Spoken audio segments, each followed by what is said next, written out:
At 10 in the morning, the sky over New England turned completely black, and for the next several hours, nobody on the entire East Coast could explain why. May 19th, 1780. Not cloudy, not gray, black, the kind of black you only see at midnight. People sat down to lunch by candlelight. Chickens walked back into their coops, convinced night had already fallen. Birds stopped singing daytime songs and started singing the songs they usually save for dusk. And in Connecticut, the state legislature was in session when the room went so dark that the men serving in it could not see each other's faces across the table. This is a true story, one of the strangest single days in early American history, and it took scientists more than 200 years to actually solve it. Stick with me, because the real explanation turns out to be almost as wild as anything you could invent, and it comes from one of the last places you'd ever think to look for an answer. Let's set the scene properly, because you need to understand just how frightening this actually was for the people living through it. It's May 19th, 1780, a Friday. The morning starts out ordinary enough. The sky has a slightly reddish tint to it. There's distant thunder rumbling somewhere off in the hills, and a warm southwest wind is blowing. Nothing about that combination would have worried anyone at breakfast. Then, as the morning goes on, the light starts changing in a way nobody has ever seen before. It isn't the gradual dimming you'd expect from storm clouds rolling in. Witnesses describe it as if something were being drawn across the sky like a curtain. By the time the clock struck 10 or 11 in the morning, depending on exactly where you were standing in New England, full darkness had arrived. Not dim light, not heavy shadow, actual total darkness, the kind you only otherwise experience deep in the middle of the night with no moon out. People reacted about the way you'd expect people in 1780 to react to the sun essentially vanishing at midday with absolutely no warning and no scientific explanation available to them.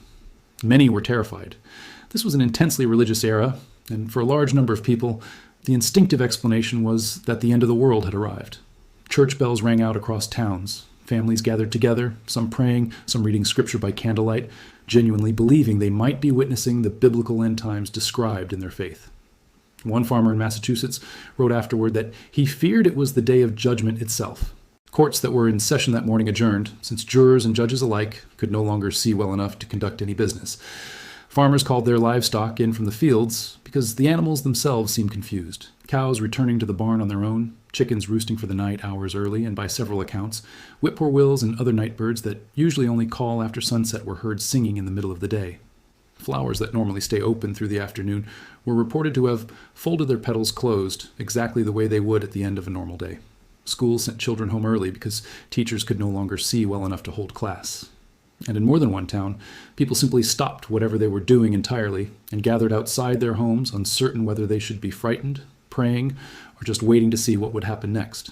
Accounts from that day describe something almost eerier than the darkness itself, a kind of collective uncertainty that spread through entire communities within the space of an hour or two. Neighbors reportedly went door to door checking on one another, since nobody had any way of confirming whether the darkness was localized to their own town or spreading everywhere at once. Ships already out at sea along the coastline had no way of communicating with the shore either, so sailors were left just as confused and unsettled as the people back on land, watching their own compasses and instruments in near total blackness in the middle of the day. One especially useful eyewitness comes from a man named Timothy Dwight, who would later go on to become the president of Yale University. At the time, he was a young minister, and he later wrote that the darkness that day was, in his own words, as uncommon in its appearance as it was in its depth. That's an important detail, because it tells you this wasn't simply an unusually thick cloud cover or ordinary storm darkness that people were used to seeing every few years. Dwight and many others specifically noted that this darkness felt different, deeper, and stranger than any storm they had lived through before. There's another detail from that day that shows up again and again in letters and diaries, and it's genuinely eerie. Multiple witnesses described the air itself as having a strange coppery or brass-colored quality, right where the remaining light met the advancing darkness, almost like the edges of the sky were tinted. And that night, once actual nightfall arrived on top of the daytime darkness, people who looked up described the moon rising with an unusual deep red or blood-colored tint through the haze still hanging in the air.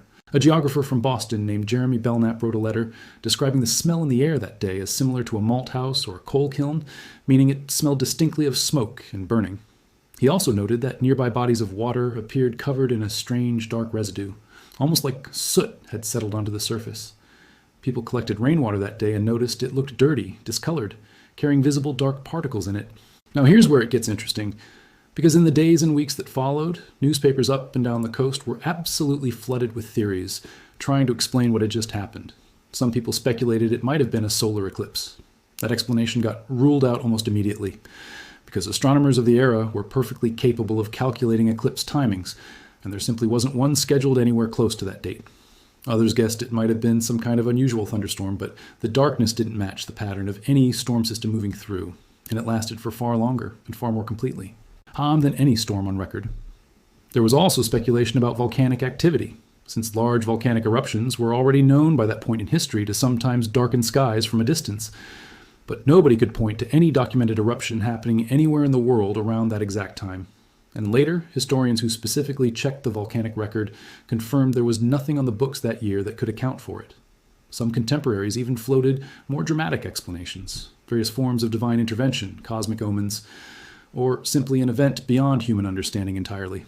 One New England farmer, in a passage that got quoted for generations afterward, wrote out his fear in a dramatic outburst about what the darkness might mean for his soul and his community.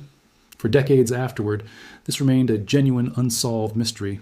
One well-known English astronomer of the following century, Sir John Herschel, eventually described the New England dark day as one of those wonderful natural phenomena that philosophy, meaning science as it existed then, was simply at a loss to explain.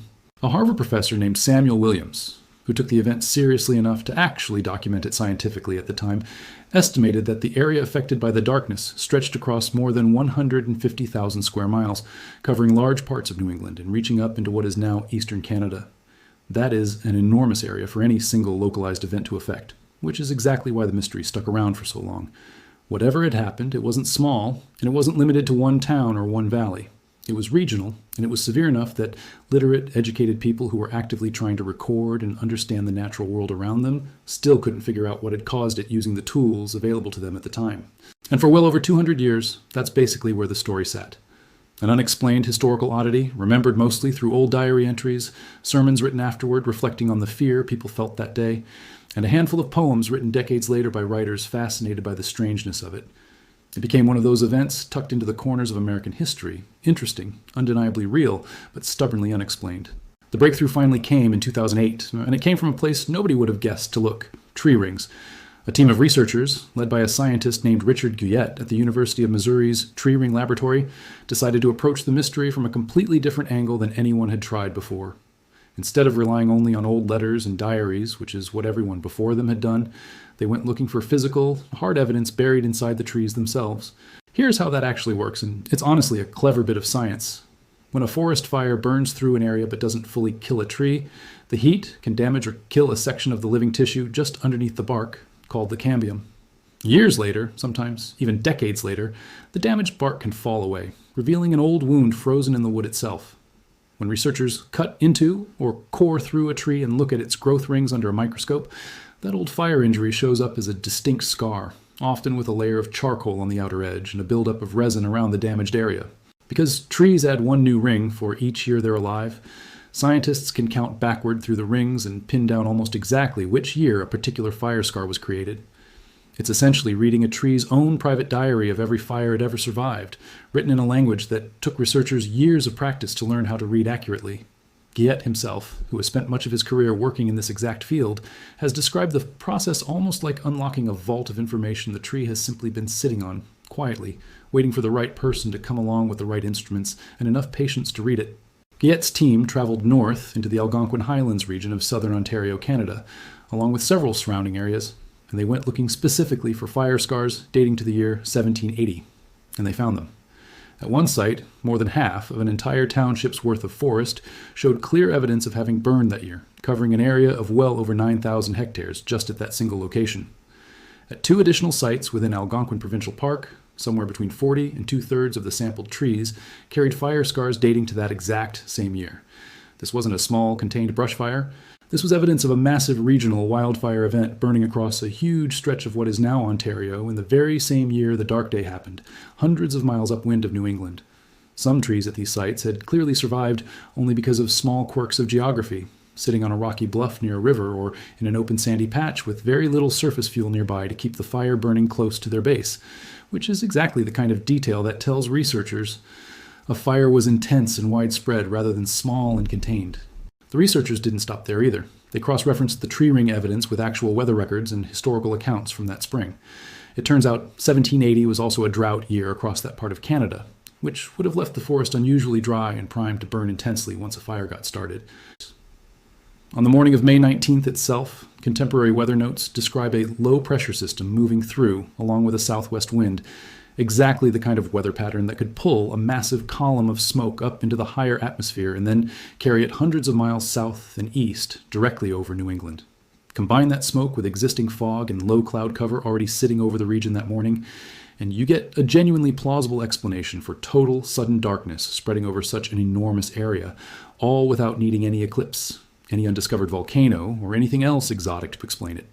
Every strange little detail from that day, the ones that made it feel so unsettling for 2 centuries, actually lines up perfectly with a massive wildfire explanation once you look at it through that lens. The smell of smoke that Jeremy Belknap described as being like a malt house or coal kiln makes complete sense if the air was genuinely full of wildfire smoke that had traveled hundreds of miles. The dark, sooty residue people noticed on rainwater and on the surface of ponds and streams matches exactly what you'd expect from ash particles falling out of a smoke-choked sky. The reddish, coppery tint people saw at the edges of the darkness, and the blood-red moon that appeared once night fell, both match a well-documented optical effect caused by sunlight or moonlight, passing through a thick layer of smoke and fine particulate matter, the same effect people around the world have documented plenty of times since during other major wildfire seasons, where the sun and moon take on a deep orange or red color because of smoke sitting high in the atmosphere. Even the unusual animal behavior fits neatly into this explanation. Animals responding to sudden darkness in the middle of the day by heading to shelter and shifting into their nighttime routines is a documented, ordinary biological response, not evidence of anything supernatural happening. Modern wildfire seasons across North America have produced strikingly similar reports in recent years: orange skies at noon, streetlights triggered by darkness in the middle of the afternoon, birds going quiet or shifting their calls, all caused by the exact same basic mechanism: thick smoke blocking and scattering sunlight across a wide region. The 1780 event was simply the earliest well-documented version of a phenomenon we now understand quite well. What makes this such a satisfying piece of detective work isn't just that scientists found smoke and called it a day, it's that they built a case using several completely independent lines of evidence that all happened to line up. Written eyewitness accounts from 1780 describing smoke smells and ash residue, weather records from that exact spring showing a drought and a wind pattern capable of carrying smoke that far, and 228 years later, physical fire scars burned directly into the wood of trees that were alive and standing in exactly the right place at exactly the right time. 3 separate types of evidence, recorded centuries apart, using completely different methods, all pointing toward the exact same conclusion. That's about as strong as historical detective work ever gets. It's also worth remembering just how limited communication was back in 1780, because that context really matters here. There was no telegraph, no telephone, no way for someone in Boston to quickly find out what was happening 100 miles away, let alone hundreds of miles north in the forests of what is now Ontario. News traveled by letter, by horseback, by ship, often taking days or weeks to move even relatively short distances. So when the sky over New England went black without warning, the people experiencing it had absolutely no way of knowing in the moment that the actual cause was a wildfire burning far away in a completely different country. They were, quite literally and quite figuratively, left completely in the dark about what was really happening to them. All they had to go on was what they could see, smell, and feel right in front of them, and their own best guesses based on the religious and scientific frameworks available at the time. Given that, it's honestly not surprising that many reached for the most dramatic explanation their worldview offered them. It's also worth remembering that 1780 fell right in the middle of the Revolutionary War, a period already thick with uncertainty, rumor, and fear for ordinary colonists, which likely made an unexplained, terrifying sky event feel even more loaded with meaning than it might have in a calmer decade. The story didn't just fade away after 1780, either. It kept resurfacing in American culture for generations afterward. The poet John Greenleaf Whittier wrote about it decades later, describing it as a horror of great darkness that fell over the bloom and sweet life of spring. It became a recurring reference point in New England folklore and religious history, partly because it happened to coincide with a period of real religious upheaval and revival movements in that region. Some newer retellings of the era have even folded the dark day into stories about religious figures active in New England at that time, since, for a lot of ordinary people living through it, the event felt deeply tied up with questions about faith, fear, and the unknown. A recent film exploring religious history in that period even dramatized the dark day on screen, though it took some creative liberties with the science, portraying the darkness as caused by a solar eclipse rather than the wildfire smoke that the actual historical and scientific record points to. It's a small reminder that even now, More than 2 centuries later, and with a solid scientific answer sitting right there in the research, the more dramatic explanation still tends to be the one that makes it into popular storytelling. What I find genuinely remarkable about this whole story isn't the darkness itself, strange as it clearly was. It's the fact that a real answer existed the entire time, sitting quietly inside tree trunks in a forest hundreds of miles away, waiting more than 2 centuries for someone to think to look there. Nobody erased any records to hide what happened that day. Nobody needed to, because the truth simply hadn't been fully connected yet. The written accounts from 1780 were never lost. The weather patterns were never covered up. The trees themselves stood there the entire time, quietly holding physical proof of exactly what had burned and exactly when, patiently waiting for a research team with the right question and the right tools to finally come looking in the right place. That's really the heart of what makes this such a good story. Sometimes, the most satisfying mysteries in history aren't the ones hiding some grand secret. They're the ones where the truth was always available, always sitting there in plain sight, just waiting on the right combination of curiosity, patience, and modern science to finally piece it all together. It also says something hopeful about how history actually works. Old mysteries don't have to stay mysteries forever. Sometimes, all it takes is someone willing to travel to an entirely different country, walk into a forest, and ask a tree. A very specific question. It has been ready to answer for over 200 years. It's also a useful reminder of how frightening the natural world can seem when you don't yet have the tools to understand it. Put yourself back in that Connecticut legislative chamber for a second, sitting in a room that has gone completely dark in the middle of a normal Friday morning, with absolutely no explanation available to you, no way to check the news, no way to call anyone and ask what was happening even one town over. It's genuinely no wonder so many people that day assumed something biblical or otherwise extraordinary was unfolding. Their fear wasn't foolish. It was a completely reasonable human response to an experience that, at the time, had no available scientific explanation whatsoever. What changed over the following 2 centuries wasn't the event itself.